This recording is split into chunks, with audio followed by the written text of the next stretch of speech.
I was down, but now I'm up. Yeah, this all God, this ain't no love. 안녕하십니까. 여기 내 구역이라 라는 주제로 강의를 하게 된 삼청년의 총무 24살 김지현입니다. 반갑습니다. 우선 강의에 앞서 부족한 저를 이 자리에서 이끌어주신 하나님께 감사드립니다.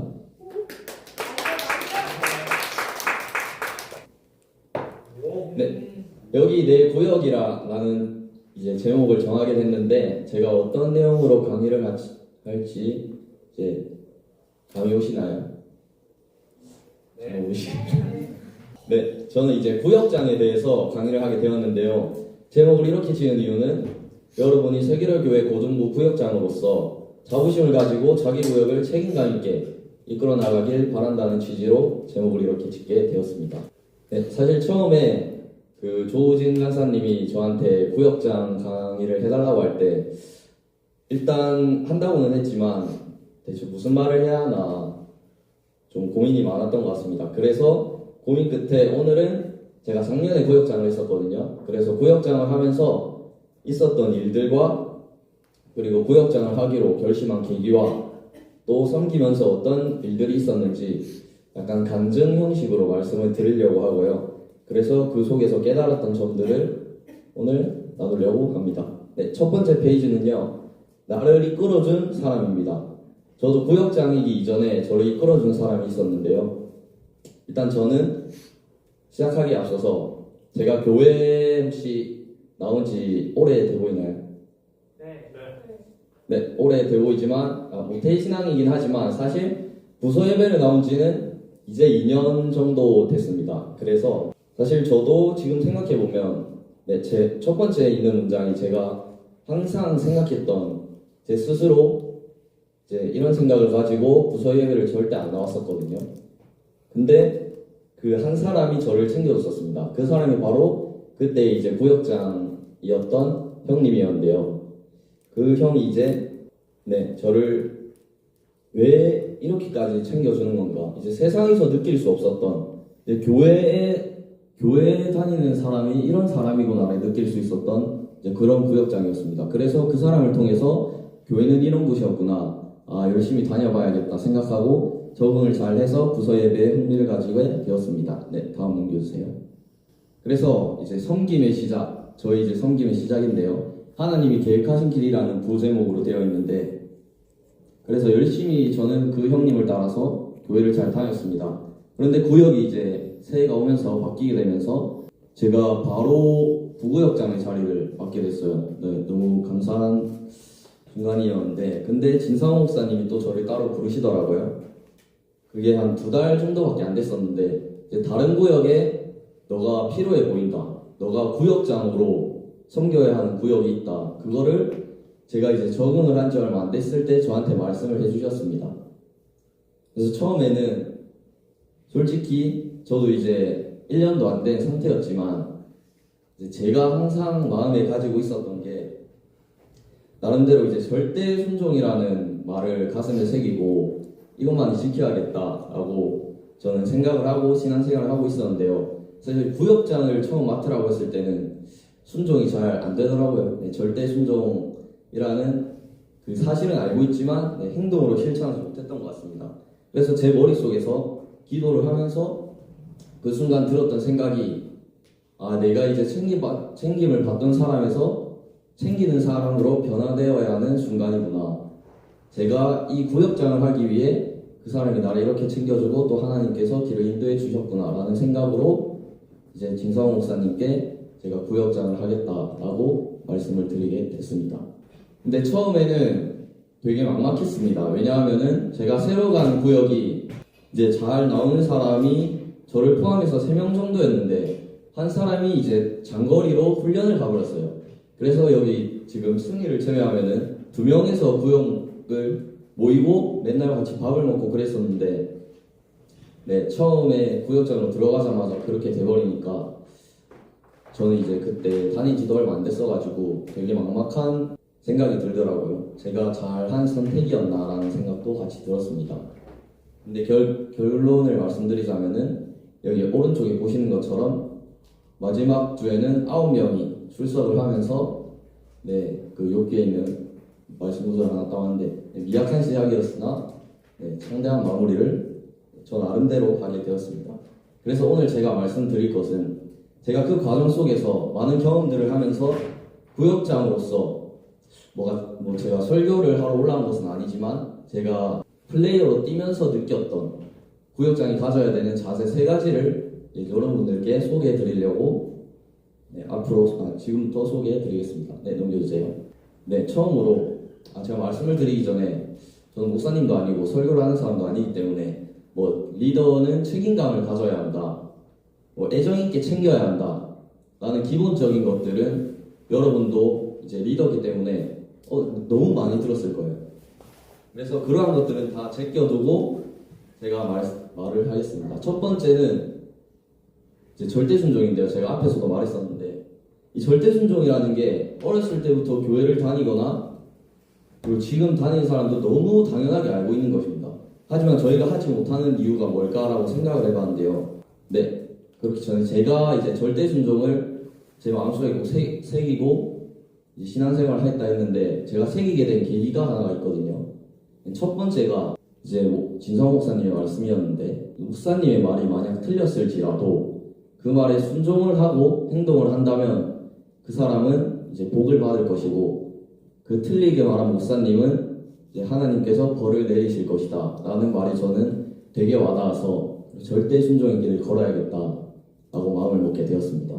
그리고 여기 계신 모두도 사실 다 리더라서 예수님을 믿고 또 하나님의 살아계심을 알고 또 성령님이 우리 안에 계시다는 걸 아시잖아요. 근데 그러한 성경 말씀을, 진리인 성경 말씀을 전하시는 목사님의 말을 저는 어떤 교수님이나 박사님이나 심지어 대통령보다 저는 들어야 된다고 제 스스로, 제 개인적으로 이제 생각을 하고 행동을 하는 편입니다. 그래서 그런 마음으로 절대 순종을 해서 목사님이 원하시는 방향으로, 꼭 진성 목사님이 아니더라도 목사님이 원하시는 방향으로 이제 이끌어 나가는 리더가 될 수 있도록 했으면 좋겠는 바람에서 첫 번째로 이렇게 되었습니다.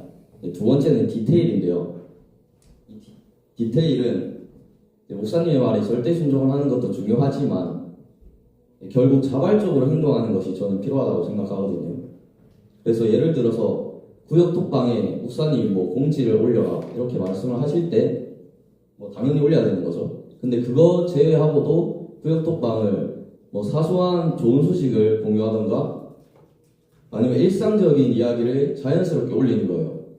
마치 자기가 의무적으로 행동하는 것이 아니라 자연스럽게 행동하는 것처럼 나는 정말 여기에 마음을 가지고 있다.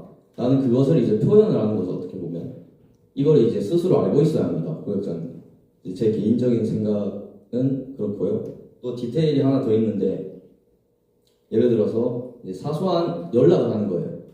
스토리, 인스타 스토리 답장이라던가 아니면은 카카오톡 배경화면이 바뀌었다던가 아니면 릴스를 보낸다던가 친구끼리 많이 하는 행동이죠. 그래서 자기가 구역장이고 형이고 누나고 동생이고 간에 상관없이 그러한 행동들을 했을 때 이제 개인적으로 친해질 수 있는 그런 계기가 저는 됐다고 생각을 합니다.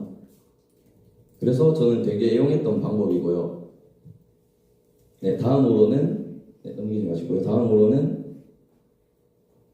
만약에 예배를 빠지는 사람이 있을 수 있잖아요. 무조건 생깁니다. 구역장이 가장 곤란한 순간이라고 생각을 하는데 근데 이때 저는 말씀을 꼭 드리고 싶은 게 구역장은 구역원한테 절대 화를 내면 안 된다고 생각을 합니다. 왜냐하면 이제 목사님이나 임원들은 리더들한테 화를 낼 수가 있어요.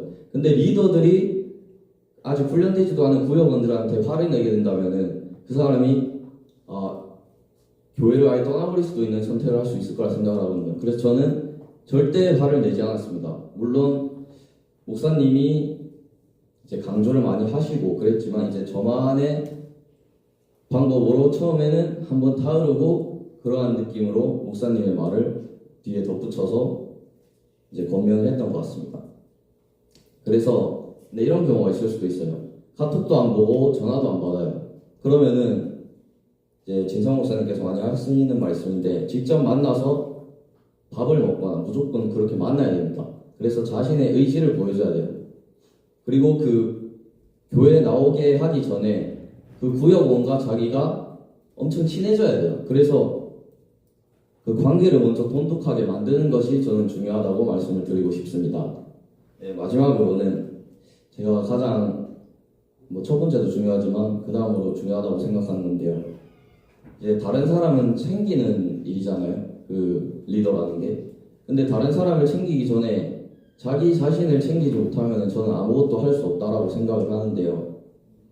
그래서 자기가 하나님과 더 가까워지려고 노력을 하고 또 쓰임받기를 스스로 원해야만 리더로서의 일들을 감당할 수 있을 거라고 생각을 해서 말씀을 드립니다. 그래서 너무 지칠 수도 있어요. 지쳐서 그런 마음조차 들지 않을 수도 있습니다. 아무리 리더라 해도 저희는 연약하고 그렇기 때문에 그런 마음조차 들지 않을 때는 어쩔 수 없어요. 저희는 기도할 수밖에 없습니다. 만약 그리고 여기 있는 분들 중에 있을지는 모르겠지만 구역장을 억지로 시작한 분이 있을 수도 있다라는 생각을 합니다.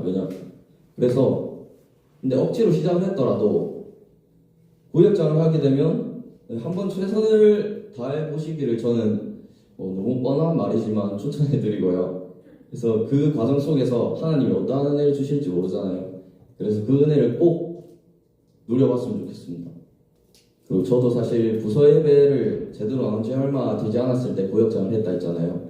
그래서 그때 제가 군대를 전역한 지 얼마 되지 않은 시점이었는데 사실 해병대를 나왔습니다. 그런데 진상호 목사님이 해병대를 나오셨잖아요. 그래서 제가 전역한 후에도 이제 다시 입대한 듯한 느낌을 많이 좀 받았었는데 그래도 저는 그것도 하나님의 이끄심이라고 생각을 하고 해병대 나온 게 저는 정말 도움이 많이 된다고 생각을 합니다. 그래서 순종하는 목사님한테 해병대랑 순종하는 게 아니고 순종하는 마음으로 하다 보니까 저는 많은 은혜를 경험하게 되었고 김재원 구역을 하나님께서 좋게 봐주셨다는 생각이 들어서 정말 너무 감사한 작년 2024년 한 해를 보내지 않았나라는 생각이 듭니다. 그리고 마지막으로 할 얘기는 여러분들도 이제 섬김의 자리에서 최선을 다했을 때 어떤 은혜를 경험하는지를 좀 느껴봤으면 좋겠습니다. 그래서 사실 10대 때 세계적인 교회, 세계로 교회에서 이제 리더로 섬기고 있는 여러분이 저는 개인적으로 조금 부럽습니다. 왜냐하면 저는 10대 때 부서 예배를 열심히 나오지도 못했고 또 자신감이 없어서 그런 아쉬움이 좀 남았는데요. 여러분은 그래도 지금 섬기고 있으니까 지금 이 순간을 최대한 누리면서 이 좋은 교회에서 또 리더로서 마지막 역할을 잘 감당했으면 좋겠습니다. 강의를 마치겠습니다. 감사합니다.